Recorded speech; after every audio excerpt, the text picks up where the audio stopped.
이사야 39장 1절에서 8절까지 말씀을 교독합니다. 하나님의 말씀입니다.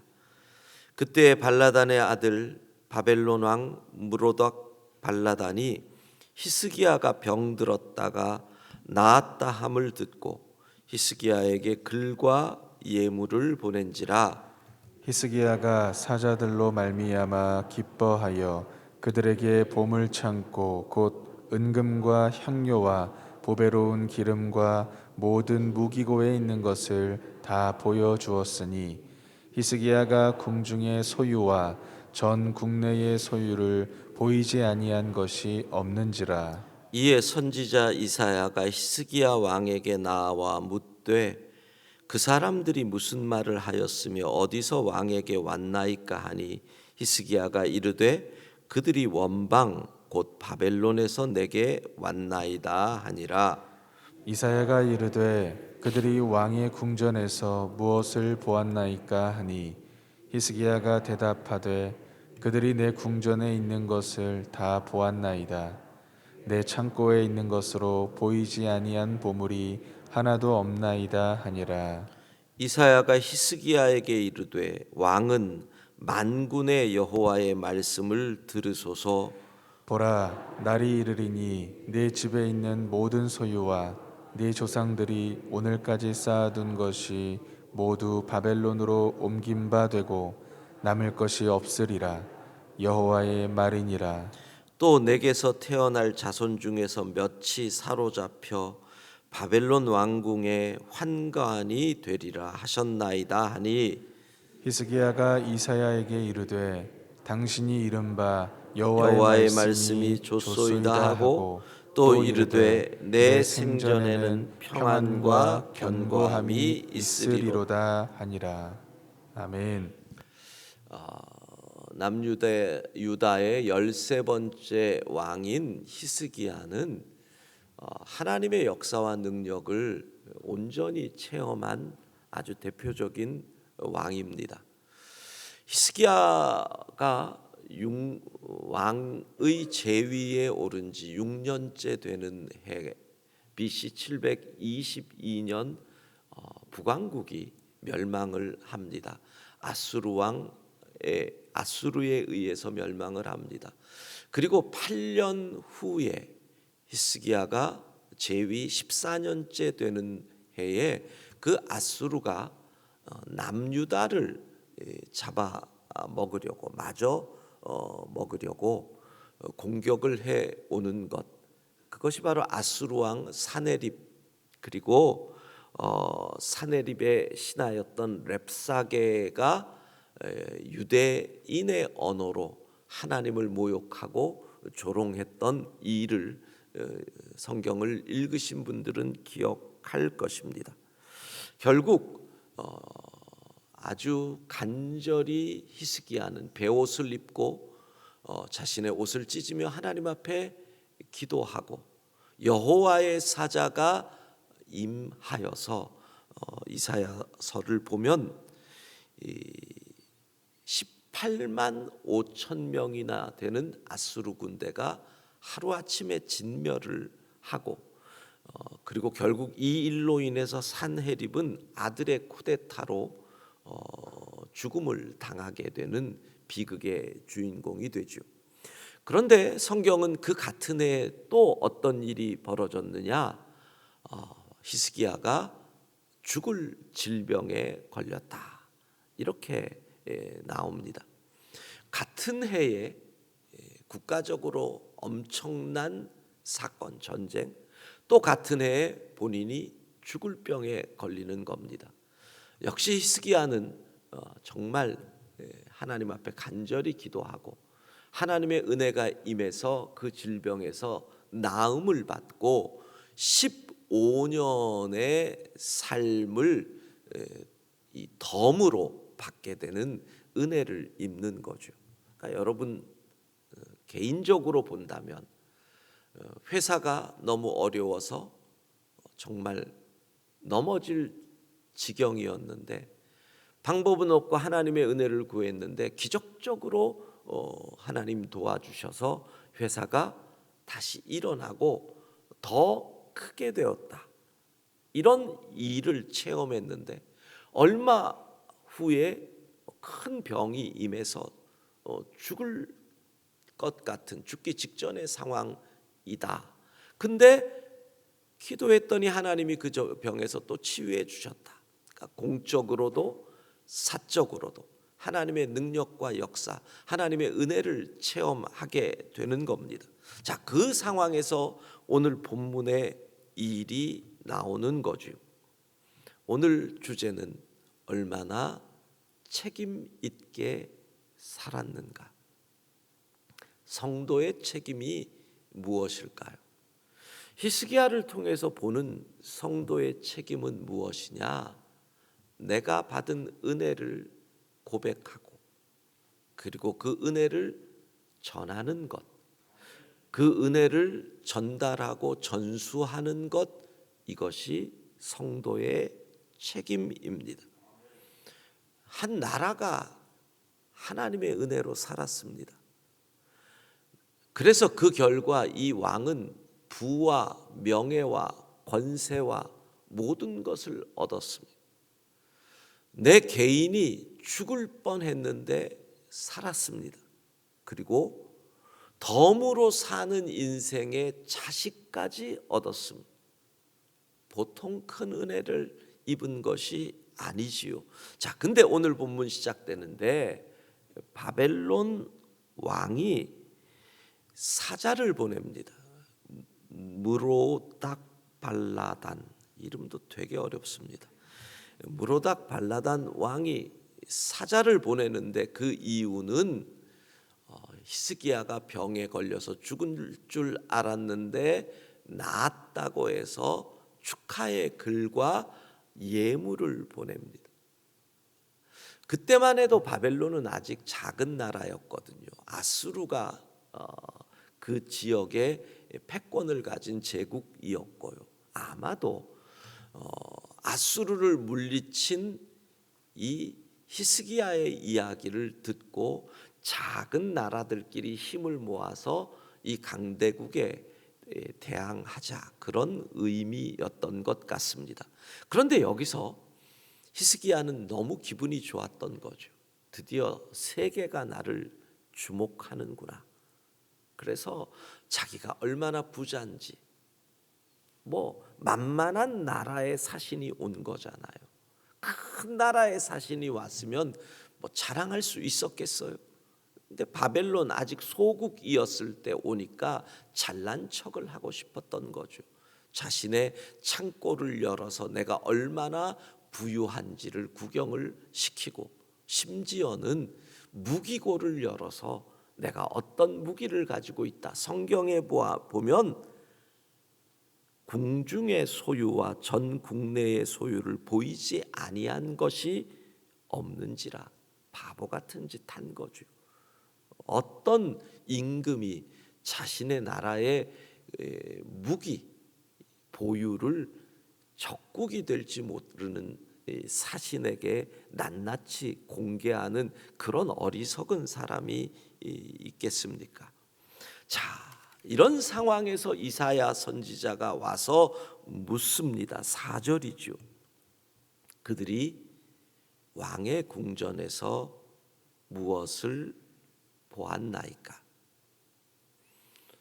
히스기야는 책임을 잊었습니다. 왕의 책임을 잊었고 성도의 책임을 잊었습니다. 무슨 말이냐? 아까 말씀드렸어요. 성도의 책임은 하나님의 은혜를 고백하고 하나님의 은혜를 전수하는 것이다. 그런데 히스기야는 무엇을 합니까? 자신의 부를 자랑합니다. 자신의 힘을 자랑합니다. 여러분의 회사가 커졌습니다. 사람들이 이 회사에 견학을 옵니다. 무엇을 보여줄 겁니까? 내 회사가 이렇게 큽니다. 내가 이렇게 돈을 많이 법니다. 우리 직원들이 이렇게 많습니다. 그걸 보여주실 겁니까? 히스기야는 하나님의 사자가 그 전쟁에 개입하지 않았으면 이 보물은 이미 다 아수르 거가 될 그런 보물입니다. 하나님의 은혜를 입은 사람이잖아요. 여호와가 그 전쟁에 개입하지 않았으면 그 무기들은 다 쓰레기가 될 무기들입니다. 여호와의 은혜가 임하지 않았으면 이미 히스기야는 죽었습니다. 그러면 무엇을 고백해야 됩니까? 우리는 힘도 없고 능도 없었다. 기도할 수밖에 없었다. 그런데 하나님이 이렇게 도와주셔서 승리했다. 바벨론, 너희도 아수르의 위협을 받고 하루아침에 망할 수 있다. 그런데 하나님 믿어라. 이 기회가 하나님을 전하는 기회가 되어야 되고 은혜를 고백하는 기회가 되어야 되는데 나의 것 자랑하는 이 어리석은 히스기야. 우리 성도들도 새로 집을 구해서 집들이를 할 때가 있습니다. 무엇을 보여줄 겁니까? 하나님의 은혜로 내가 이 집을 얻었습니다. 이 집에 온 사람들에게 무엇을 자랑하려고 그래요? 그 기회가 내게 베푸신 하나님의 은혜를 고백하는 기회가 되는 것, 이것이 성도의 책임이라는 것. 이걸 잊으면 안 되는 겁니다. 하나님이 도우셔서 내가 이 집을 얻게 됐다. 그래서 내가 이 집에 들어왔는데 너도 같이 하나님을 믿고 이 은혜를 입으면 좋겠다. 은혜를 고백하는 것, 이게 성도의 책임입니다. 그랬더니 이사야가 야단을 칩니다. 뭐라고 합니까? 바벨론의 사자에게 보여준 모든 것들을 바벨론에게 빼앗길 것이다. 그리고 말씀대로 이루어지죠. 그리고 또 뭐라 그럽니까? 너의 자손들 가운데 왕의 환관이 될 것이다. 저주 중에 저주잖아요. 내 자손의 대가 끊어진다는 얘기잖아요.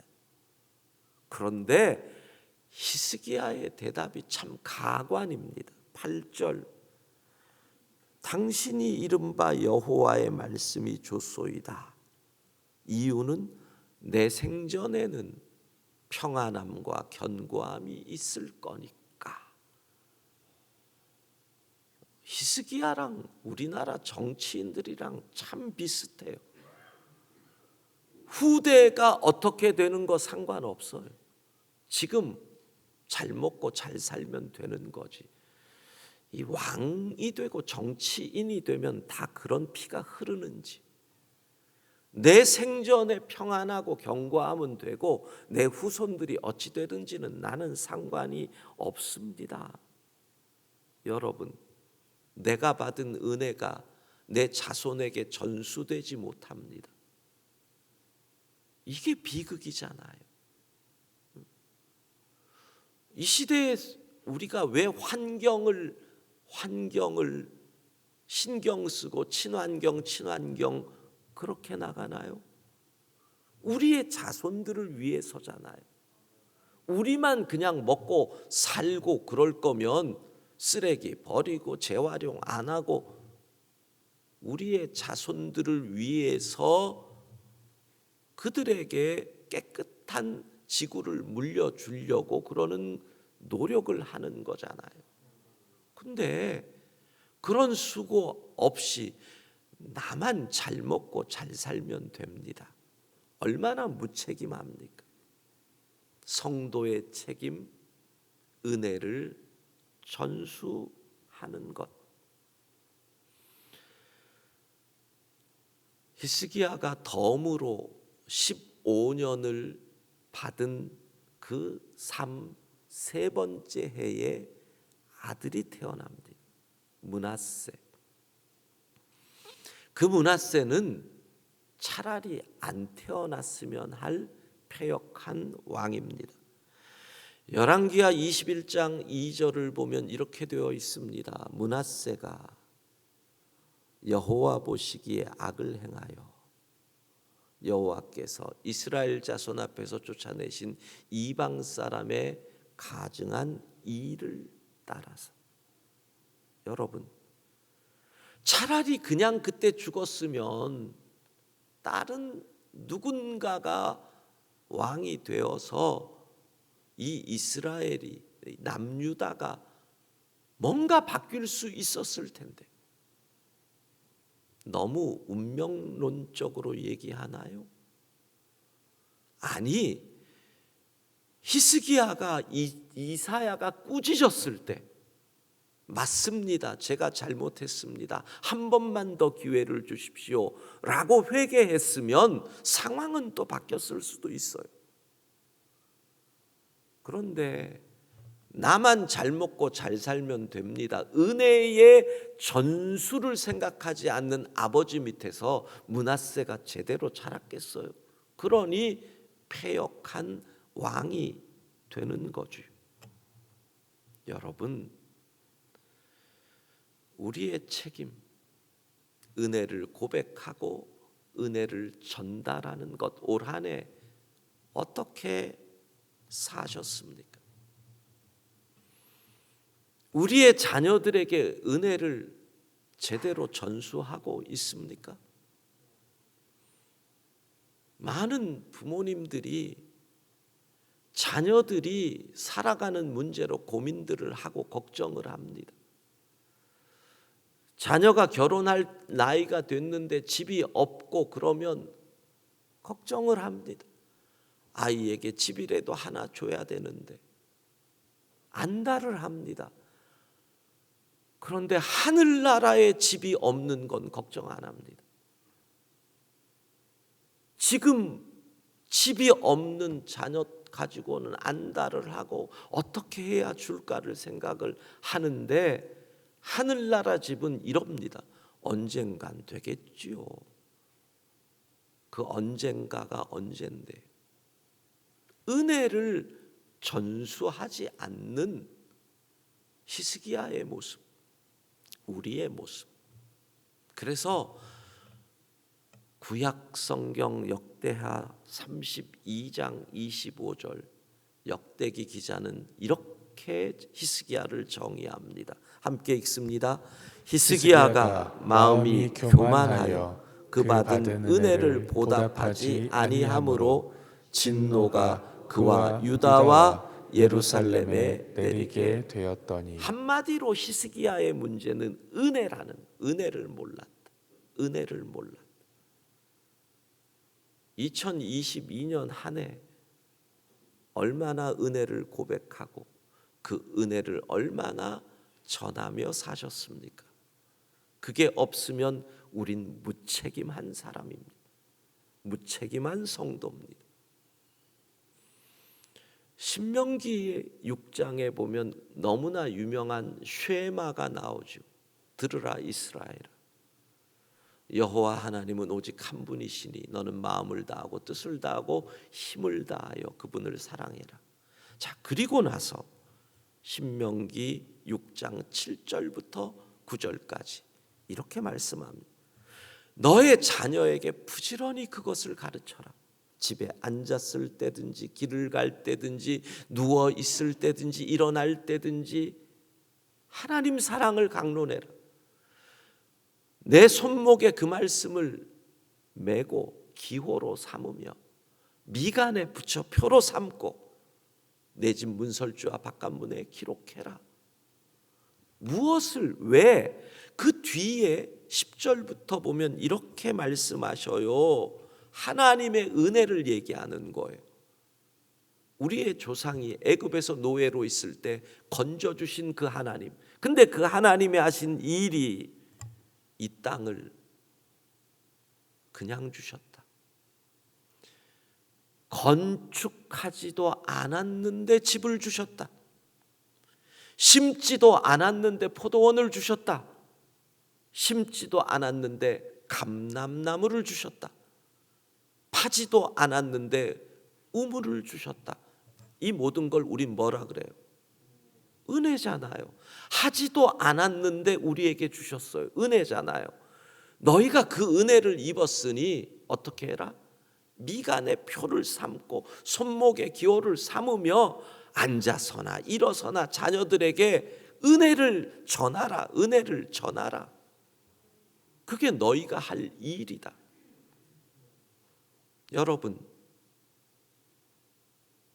여러분의 자녀들의 믿음은 어떻게 됐습니까? 은혜를 전하고 계십니까? 자녀들의 믿음이 엉망이고 코로나 핑계로 예배도 안 나오면 부모가 할 수 있는 최고의 협박을 하세요. 나는 믿음 좋은 자녀들에게 내 집을 줄 거다. 주든 말든 나중에는 어떻게 하더라도 말은 그렇게 하라고. 부모님들이 가지고 있는 최고의 권력이 집입니다. 집, 요즘은. 그렇게 얘기하세요. 나는 믿음 생활 안 하는 자녀에게는 어려서부터 이 신명기 말씀대로 훈련을 시켰으면 되지만 이미 머리가 큰 애들한테는 협박할 게 집밖에 없어요. 가지신 게 그것뿐이시잖아요. 얘기하세요. 항존직 부모님들은 이렇게 얘기하세요. 우리 교회 나와야 집 준다. 아니, 항존 직분자들 자녀들이 교회를 본교회 부모님의 교회 모교회 안 나오면 어떻게 해요? 이 교회는 누가 이끌어가요? 우리끼리 얘기 좀 해보자고요. 자녀들이 커서 다 멀리 나간다. 그럼 이 교회는 누가 지킬 거예요? 3대 장로님이 나와야 되고 흔들림 없는 교회일수록요 3대 장로, 4대 장로가 나오는 거예요.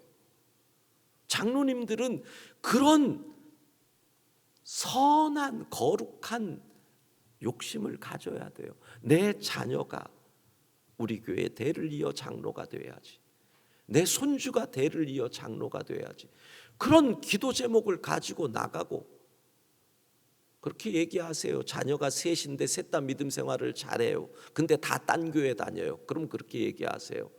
그래, 우리 교회 나오는 애에게 더 준다. 그렇게 말하세요. 지금이라도. 이 교회를 누가 지킬 거예요? 목사는 떠나요. 목사들은 다 떠나요. 장로님들이 지키는 거고 권사님들이 지키는 거고 집사님들이 지키는 거예요. 근데 자녀들 믿음 전수 안 시키고 또 전수된 믿음 가진 자녀들은 다 다른 교회 다니고